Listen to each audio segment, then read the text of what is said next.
Hello there, and welcome back to another episode of the Talk Travel podcast. Today, I'm once again joined by Chris from Wendy Wu Tours. This time, Chris will be going through Wendy Wu's large variety of tours to China.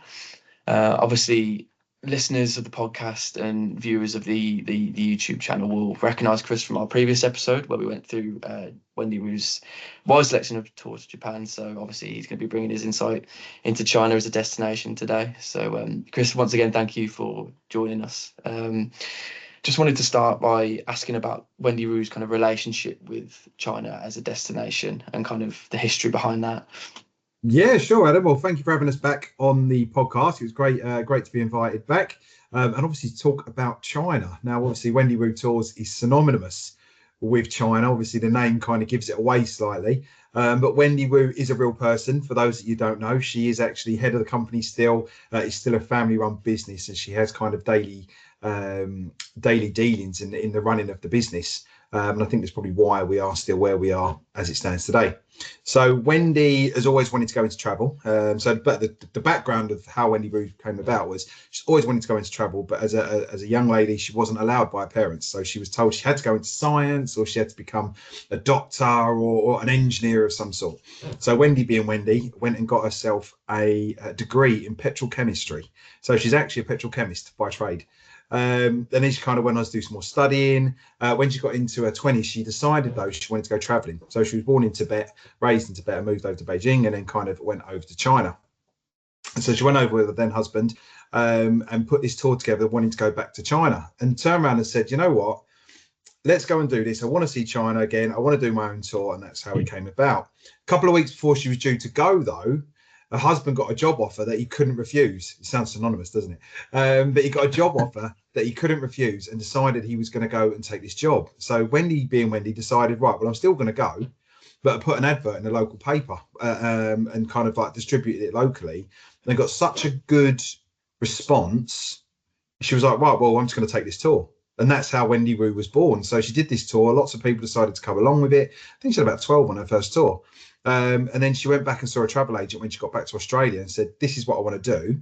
And they started doing tours. And then it just grew from there. And the bigger it got, customers were like, well, we've done China now. Where else can we go? And that's how the forming of Wendy Wu started. So, yeah, 28 years ago this year in Australia and 26 years ago in the UK. That's some really interesting insight there. So what do you think makes China, obviously you've gone through the history of kind of the relationship there. What do you think makes China such an intriguing destination for so many travellers? China has got absolutely everything. It really has got something for everyone's taste. I mean, sometimes it gets a bit of a bad reputation. Obviously, you look at the news and things like that, and kind of like politics and stuff. But if you kind of push that to the side and look at the country as a country, it's got absolutely everything. It's got history, it's got architecture, it's got culture. There's kind of, one of the natural wonders of the world's there. There literally is something for everyone. So whether you're going for kind of the Great Wall, you're looking at Tiananmen Square, you might be going for the Summer Palace and the architecture, over to the Terracotta Warriors. Even if then you want to go on to natural beauty, like a place like Zhangjiajie. It really, really has something for every single taste in China. Whether you're a massive foodie, the food over there is amazing. Obviously, we get Chinese here. I'm sure we all enjoy Chinese at the weekend, but it's totally different over there. I rave about China. Absolutely love China. It was always a toss-up between Japan and China for me. And I would say probably, dare I say it, China has probably edged into the lead for me just because it's got so many different things to see and do.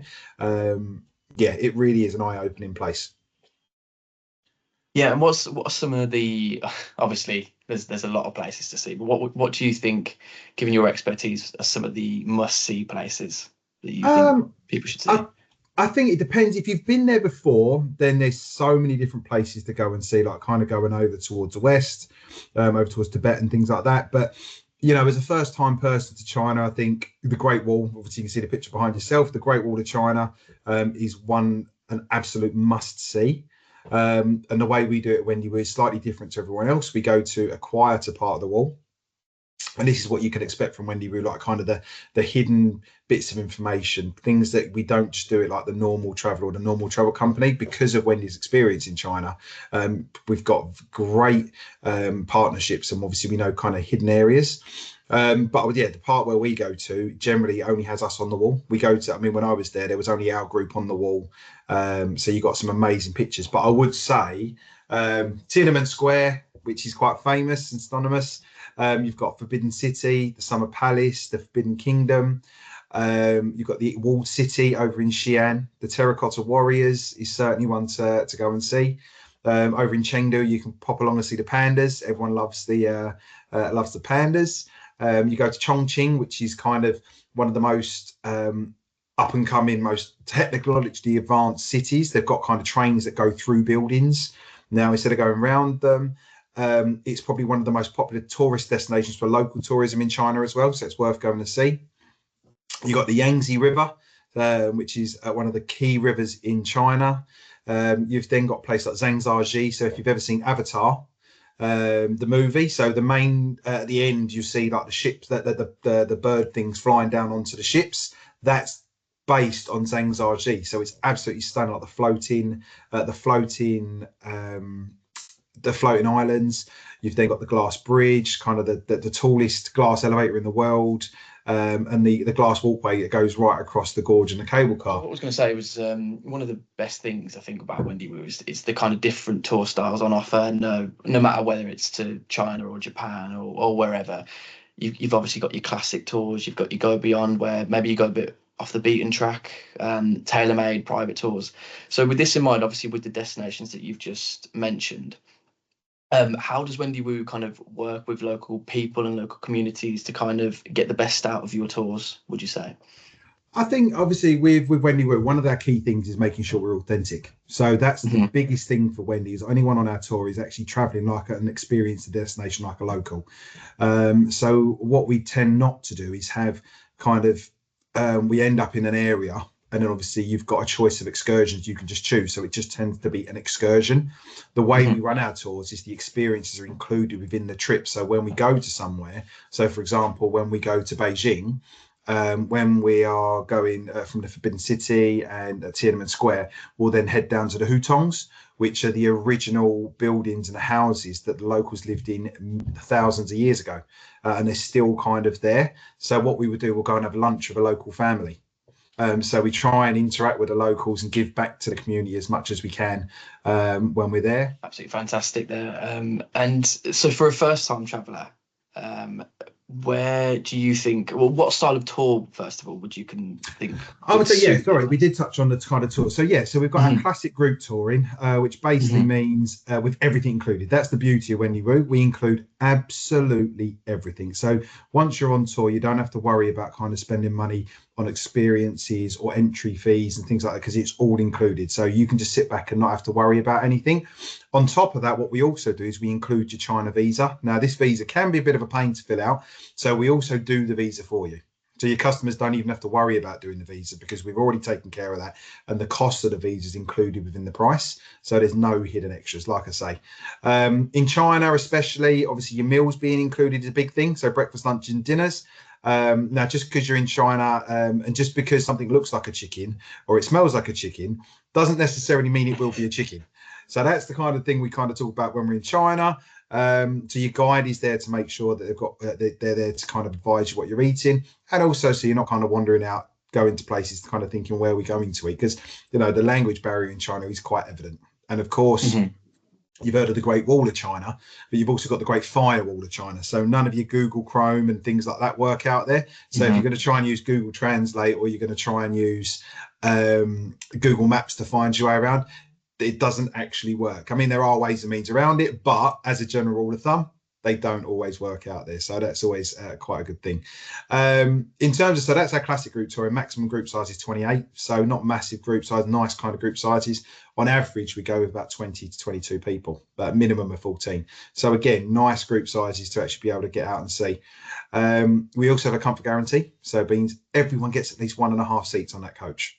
So you can space out a little bit and you can sit where you like. Although being British, if it's not British people watching the podcast, we do like to kind of pick our seat and stick to that. We do follow the trend. So, but you can sit anywhere on that coach. You don't have to sit in the same place every day. I mean, we got North, and then we've got, like you were saying about our Go Beyond tours that I thought you mentioned a while ago. So that's kind of the tours that are a little bit more off the beaten track. So they have a little bit more physical rating. So you need to be a little bit more active, a little bit fitter to go on those. And it means we just might be going into a lot of national parks. So we might do a lot of walking, a little bit more uphill and things like that.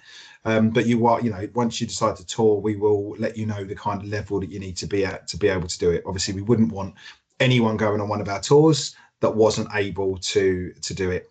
You also mentioned tailor-made. Obviously, pretty much self-explanatory.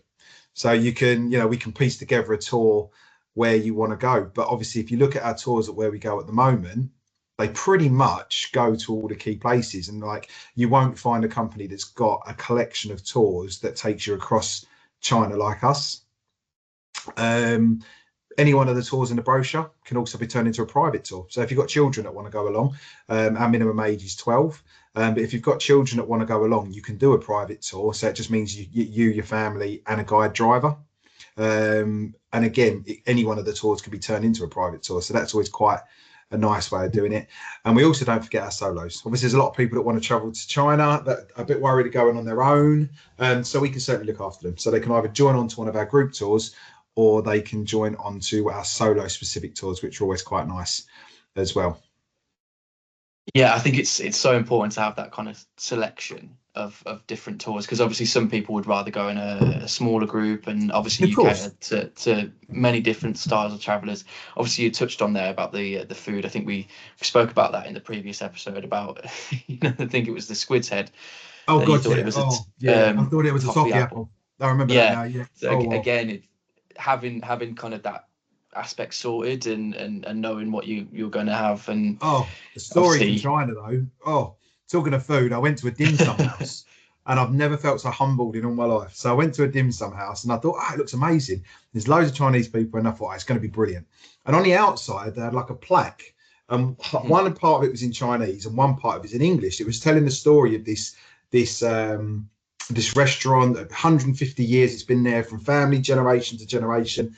And when I went in there was a lovely Chinese girl behind the counter that spoke not one word of English. And obviously I speak no Chinese, unfortunately. And it was kind of like this kind of dialogue that was like, no idea. And I did exactly what every other foreigner does when they go abroad, is talk slower and louder, thinking that it was going to go through, but it didn't. So I was kind of pointing at things on a menu, asking, kind of what's this? And she kind of just looked at me blankly. And then I kind of ordered dumplings, but they were so cheap in this local street dumpling house. I think I ordered 6. And she kind of looked at me as if to say, what are you talking about? Like that was, and apparently it turns out I was ordering 6 portions of 8. Oh, wow. So I ended up going for the 1 portion, thankfully. But it was funny because you had the old ladies, the chef ladies, all cooking in the kitchen, and the staff member went out the back to tell the staff behind the back, and all of a sudden you saw these little heads peer around the side to look at me as if to say, who is this funny guy not knowing? I've never felt so embarrassed ever. So I just, when you just want your dumplings to come out, the floor to open up, and off you went. Oh God. But they were the best dumplings I had. They were so nice. And that was when I was doing a pre-night there. So I got there before the rest of the tour arrived, and just went out on my own that evening. But it certainly helps when you've got the guide to explain to you what you're ordering and what you're going to eat. Yeah. So I had no idea what dumplings I got, but they were very nice. Do you have any memorable stories from any people that have travelled with you that you would like to share, from people that have gone to China, sorry, as a destination? I think, to be honest, it's just the wow factor. People go there with an open mind, because it's kind of like, we know we want to go there, but they've heard so many stories about China that when they come back, I just did not expect that. I mean, I've had customers come back and, one of them wanted to go and the other one wasn't too keen. But when they come back, all they do is rave about the destination, saying, I just did not expect that. I did not expect it to be like this. I couldn't believe how clean it was out there. I couldn't believe how technology advanced it was. I can't, seeing the Great Wall was actually, I'm very, very rarely speechless. But when I was at the Great Wall, I was completely speechless. I could not, I was trying to record a video and I just couldn't speak. I was in awe. I just did not know what to say because it was that impressive. The same with the Terracotta Warriors You just can't put into perspective the size of things. And I think with the country, it's just so big that you don't realize how big the country is compared to others, and how, the vastness of it, and how different it is. Every area is totally different. So every part of China you go to, whether it's Beijing, Shanghai, Pingyao, Xi'an, Chengdu, Guilin, every single area has got its own kind of key point to it. Kind of like, you've got the farmlands, you've got natural beauty, food, technology. It really, really is different everywhere you go. And I think that's probably what most customers will come back saying. And I think in the previous episode we were speaking about kind of Wendy Wu deciding or having tours specific to kind of the best times to visit during the year to visit Japan. So with China specifically, are there any best times to visit, or in terms of certain regions? Or I mean, if you look in our brochure, I think the good thing about Wendy Wu is that we're not in the business of sending people every month, all year, every month throughout the year, just so we can put bums on seats. We specifically pick our dates to make sure it coincides with the weather and what's going to be good for touring. So if the date's in our brochure, it's a good time to tour. Personally, though, I really like China kind of in October. Reason being, it's kind of, you've got past the summer point. So like, it does get very hot in the summer. It does get very humid. So you get past that. You've got past the humid summer, and it's now coming into their winter time. So the weather is still warm, but it's not cold. It's not freezing cold. It's not rainy as much. And depending on what tour you do, so for example, if you're looking at Wonders of China or Gems of China or something like that, you start off in Beijing, which can be a little bit chilly. So when you go up to the Great Wall, so you're probably looking in the single figures, but it's not like the UK when it cuts through you and bites through you. I think when I was there in November, funny enough, it was probably about 4 or 5 degrees on the wall, but I had just a gilet and a jumper on, like no jacket or anything like that, and I felt fine. It wasn't that cold. It wasn't like in the UK, like 4 degrees feels like -5 when the wind cuts through you. So it's not like that there. But then as you travel from Beijing, the further south you go, and in Shanghai, it's like 23 degrees.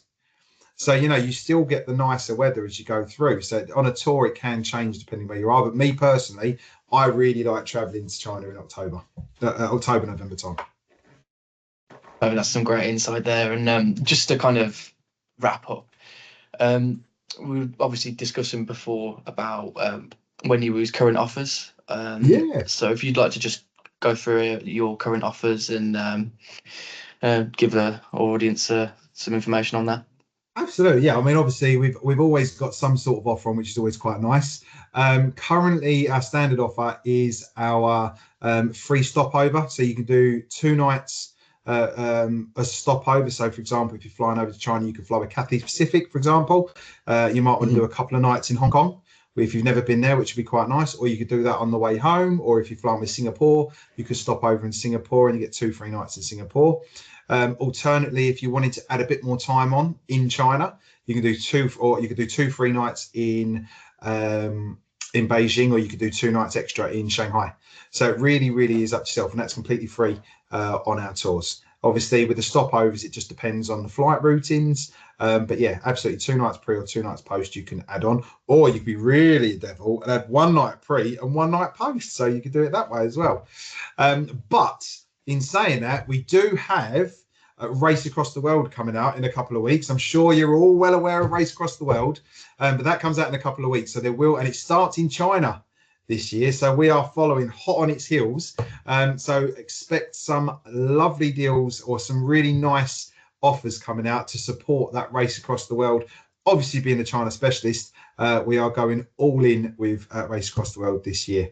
But yeah, so that's pretty much what we've got going on at the moment, Adam, which is really good. I mean, just quickly going on, if you were looking as a first timer going to China, I probably would recommend either our Wonders of China tour or our Gems of China tour. It just depends on if you're scared of heights. If you're scared of heights, Wonders of China is the one to go for, and it takes in all the main areas. If you're not scared of heights, then Gems of China.